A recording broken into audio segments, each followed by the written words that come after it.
You know what's annoying these days about getting to Lake Louise from Banff? Either you gotta fight for parking or you gotta fight for bus tickets, and we don't really want to do that. So today, we're just gonna use our own 2 feet and walk over there and see how that goes. For this hike, we're going to scooch over to Edith Pass, go down the 40-mile creek trail, make a left to Block Lakes, and then up and over Badger Pass and Pulsatilla Pass, now through Skoki. Our total distance is a memorable 86 kilometers with 4,000 meter elevation gain. We start out by walking the length of Vermilion Lakes Road. There's not much to be said here. It's a flat road next to a busy highway, but it does offer lovely views of Vermilion Lakes. In a few spots along the road, there's these docks where you can take a kayak for a paddle. Very nice. We noticed a steady stream of identical mountain bikes. Looks like the local rental shop sends everybody this way. It's gotta be one of the most violent warning signs I've ever seen. Ouch! After about 5K, the road turns into a multi-use path and soon joins up with the highway. Passing through this electrified gate. I'm really tempted to touch it, but I need to get some more work done today. We cross the highway here to meet up with the Edith Path trail. We've just crossed the highway. We're making our way under the power lines and trying to find the trail, which is just a little bit further uphill. Oh, where are you, trail? And there it is. Let's see what we got further on. We've only been on the trail for a couple of minutes and we've hit the junction to Quarry Pass. The pictures of it look lovely on the internet, but we don't have time to do that whole pass today. It's pretty strenuous. We continue up Edith Pass for a steady climb of about 500 meters over 5 kilometers. There's a lot of humidity around. Look at those mushrooms. Look at all this ground cover. Everything's just a little bit wet. It had rained steadily over the last day. Whew, we had to layer down pretty quick. It is really humid around here. We're sweating like pigs. The trail here was well maintained with just a couple of fallen trees. We just closed the loop on Edith Pass and we got to keep going another 100 meters or so up the pass, then it should flatten out. Just past the pass, the brush gets heavy and we're getting pretty wet because it's been raining all morning. Oh, finally, we're out of that vegetation. We are both absolutely soaked. Oh my goodness. Oh, this trail that it branches to is way better. Look at how much wider it is. We're like literally walking through brush. Okay, now we got a choice. We can head back because we decided we got too soaked and we're too miserable, or we can keep going. With the weather looking to improve, we decide to keep going. Just have to dry up a bit first. With that, we begin the long journey down the 40-mile creek trail. Wow, what a night and day difference. We just started walking. It got so much warmer. It's a little bit sunny now. The trail is way wider, drier, and we feel way better. This section is still mostly in the woods, but gives way to views of surrounding mountains here and there. So we see a fork in the trail. There's no markings, but according to the map, this is Campground FM10, Mount Coxcomb. Let's check it out. This place has quite a nice fire pit. You can fit probably at least 12 people around here. And right behind the fire pit, we got a big old log picnic table. I can't reach across even if I tried. Wow. And just behind that picnic table, we got a food storage bin. And then further down, we got our outhouse. The tent pads here were quite good. Flat, but well drained, nice wood chip bases, and good privacy. The water source is a bit far from camp, but it's a lovely spot. Look at that, you could be filling up your water, and that's your view right there. Gorgeous. The next section to Mystic Junction is much the same as the last. Valley bottom, wide trail, and a slow climb. Nice, about 15 minutes after leaving that campground, things are starting to open up a little bit. The land of the living, we've not seen anybody. Nice. Running the whole thing today? Oh, Johnson Canada here, nice. Awesome. Yeah. That's nice. Right on, have fun. We're about 17 kilometers in now, and we're back in the forest. Looks mostly the same, but it's a little bit more rolly, a little bit more rocky, but still lots of forest. Thankfully, besides a couple of drips here and there, we were done with rain for the trip. That's not to say dry feet were guaranteed, but stream crossings were pretty much the only hazard on this section. Some were muddier than others. We just came across the biggest mushroom forest yet. Wow. Look at the side of the thing. There's a human scale. We reach Mystic Junction. It looks like the vast majority of people take Mystic Pass from here because the trail up to 40 Mile Summit is a lot narrower and a lot rougher. And here we go. You can't miss it. Mystic Junction Campground. This one is marked as FM19 on the map. This campground has easy access to water. As you can see, there's a bridge just right there. And the tent pads are kind of scattered all around the forest. You can see the outhouse right there. It's kind of close to this tent pad, but is what it is, I guess. Let's see what we got down here. I measured the eating area to be 150 meters away from the sleeping area, the furthest I've ever seen. This campground has the same design as FM10. We got a big fire pit surrounded by benches. We got a big log picnic table, and we got some storage bins just behind there. The remaining tent pads have much better locations than that first one, all being cozily nestled between dense trees. After a quick snack break, we keep going toward 40 Mile Summit. Past Mystic Junction Campground, the trail gets even more wild. A lot of little ups and downs. It's pretty narrow, lots of roots. Definitely tougher going than before. The infrastructure was also in a poor state of repair. Oh, that's too bad. I'm hoping we're going to be in the alpine here right away. The trees have gotten really small. Not all of them, but look at all these short little guys. Oh, that seemed like it went on forever. But finally, something a little bit different. We can see some mountaintops. It's been 6.1K since Mystic Lake Junction, and that was a pretty brutal 6.1K. Nothing but up and down and bushes. We got a 1, 2, 3, 4 quad wide trail here. And we're just coming over 40 Mile Summit.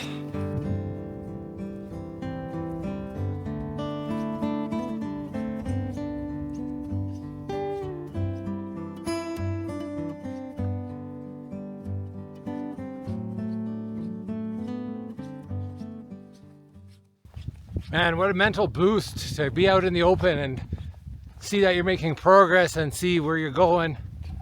Oh, and the sun just peeked out for the last time before it sets over the mountain. Perfect. Another cutie, hello. After that gorgeous alpine meadow, we got to descend down to the bottom of the valley just up ahead. We're approaching the Sawback Lake Junction. We don't have time to visit the lake today, but the area looks beautiful, so we'd love to check it out at some point. You gotta be a little bit careful here because we have what looks like a three-way junction, so we thought we have to go over there to go down to our campground. But if you could just see behind those bushes, I think that's the real junction. Yeah, there we go. That's better. And we're going that way. From summit to valley bottom, it's a mellow 300-meter descent over 8 kilometers. Trees start blocking the view once again, but at least the trail is well maintained and dead straight for many sections. Man, look at all these berries along here. There's gonna be some well-fed bears. As the tunnel of trees dragged on, there wasn't much to keep our minds occupied besides the question of when are we finally having dinner. We soon made it though to our dining room for the night, Flint's Park. Oh wow, really opens up here. The majestic Flint's Peak looms ahead as we approach. It soon turns out that any which way you look here, there's a gorgeous view.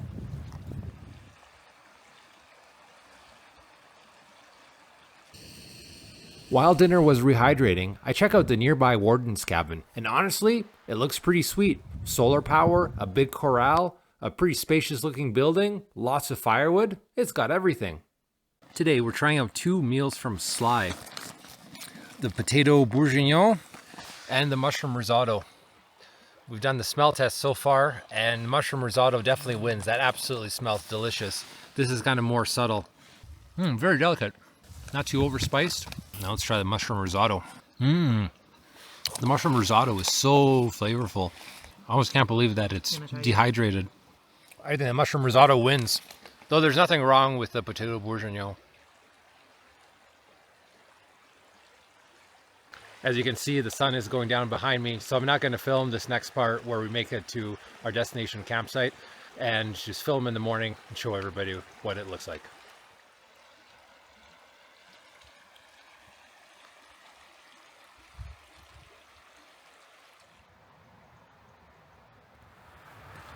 $6 a.m. Time to get up. Surprisingly, after the whole day walking in wet boots, our feet are not a complete mess. I'll just tape up my toe a little bit. There, I fixed it. We spent the night in Sierra 37, Block Lakes Junction.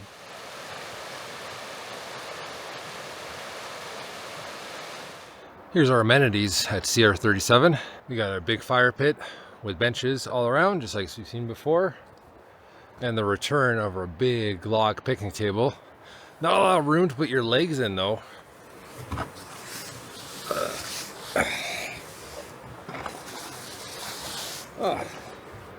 With some gymnastics, I guess that works okay. And properly modern food storage bins.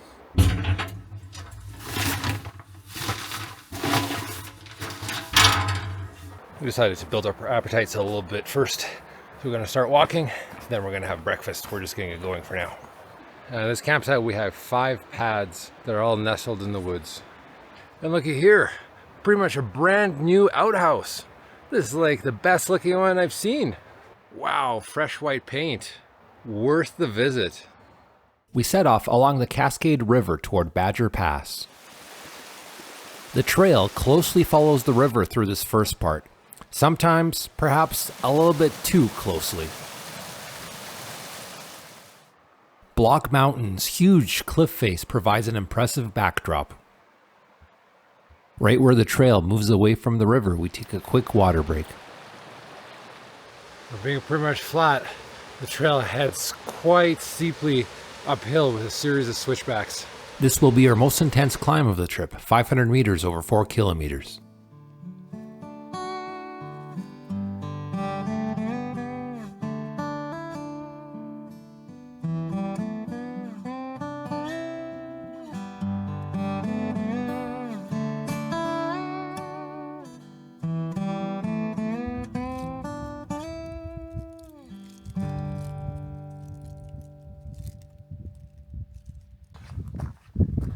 Just when we thought it was almost over, looks like we got a little bit left to go, straight in front of us.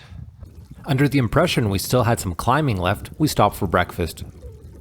It turns out I was wrong. We don't need to go over there all the way. That's the right pass.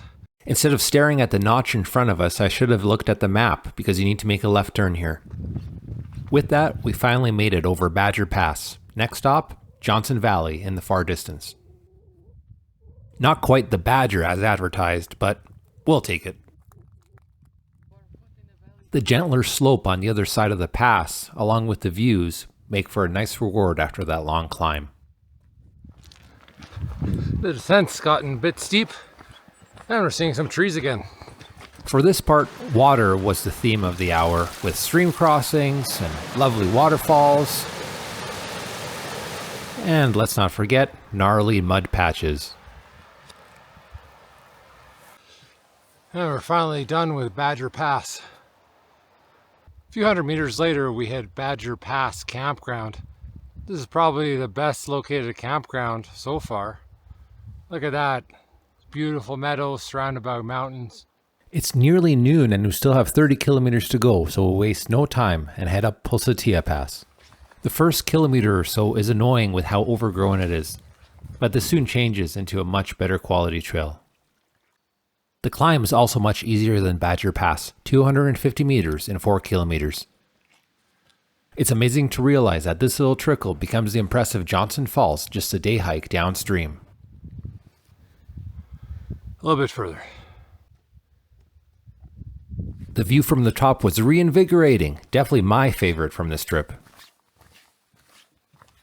The open, well-worn path made it easy to take in our surroundings, with just a couple of interesting sections.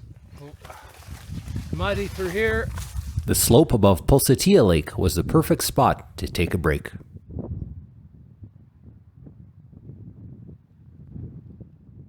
We have a pretty steep descent to the next campground. We're saying hello to the trees once again. What a beautiful walk that was through that meadow. This part wasn't our favorite. Lots of slippery switchbacks, deadfall, and water crossings. Only one though that was too wide to hop across. And just like that, we've made it to Wildflower Junction Campground. This campground is just right along the trail. Bunch of tent pads, just in this open area here. And another one down there. I really didn't like this campground. It was way too cramped for me. This campground has a little bit different design of the furniture. We got pretty tall picnic tables and pretty tall benches around the campfire. There's not much of a view here. Everything's obstructed by trees. Also, the eating area is on the opposite end of the campground from the water source, so we had lunch at the creek.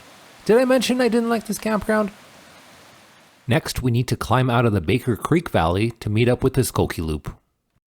This part starts out in dense forest with not much to see, but soon it opens up to a series of little meadows. There's these helpful markers every time the trail goes back in the forest. It's like we got one more climb through that pass up ahead, and that should be it for climbing for this trip. Turns out I was totally wrong. There was still another 200 meters to go, but hey, at least we stayed positive in the moment. And we would need that positivity because this was some of the wettest, muddiest terrain that we'd encounter. There's a section through here that's through a creek bed. That's pretty cool. As anticipated, the trail got steep through the forest, but just for a little bit. And the views once again opened up and the trail mellowed out. Fossil Mountain, which is next to the Skoki Loop, loomed ahead, so we knew we're about to start our home stretch. We're finally at the junction with the Skoki Loop. We're gonna head on over to Baker Lake and head home. Another short forest walk later, and we were greeted with some of the sights that make this area of the park so popular.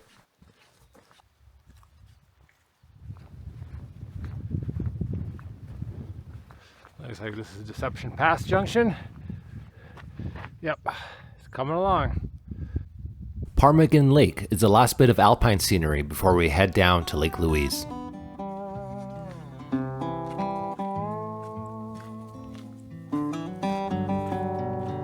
You can see in the distance some ski runs at Lake Louise. From here, it's literally all downhill, 600 meters worth.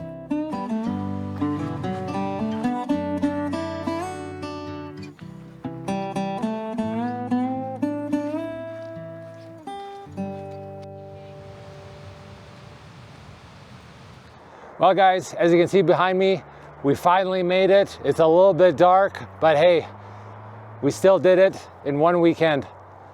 Thank you so much for joining me, and we'll see you in the next one. I'm gonna go take a nap. Bye.